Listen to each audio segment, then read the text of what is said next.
সাধারণতন্ত্র দিবসে বর্ণাঢ্য কুচকাওয়াজ। একেবারে পুরোভাগে খুলনা দ্বীপে দাঁড়িয়ে আজ এই কুচকাওয়াজের নেতৃত্ব দিয়েছেন brigadier Ajay Kumar Das, Deputy General Sir commanding Headquarter Bengal Sub Area and Station Commander Kolkata Military Station। 2024 সালে তিনি দায়িত্ব গ্রহণ করেছিলেন। 1993 সালে ভারতীয় সেনাবাহিনীতে যোগ দিয়েছিলেন। 214mm multi launch rocket system Pinaka সমতলে 37.5 কিলোমিটার আর পার্বত্য অঞ্চলে 50 কিলোমিটার দূরত্বে লক্ষ্য ভেদ করে শত্রুপক্ষকে ঘায়েল করতে পারে।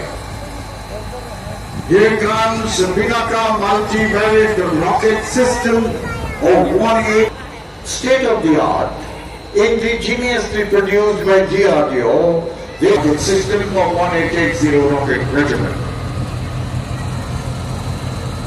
ভারতের সেনাবাহিনীর শৌর্য বৃদ্ধির বর্ণাঢ্য প্রকাশ আজ সাধারণতন্ত্র দিবসে এই কুচকাওয়াজে। আর একটি অসাধারণ সমস্যা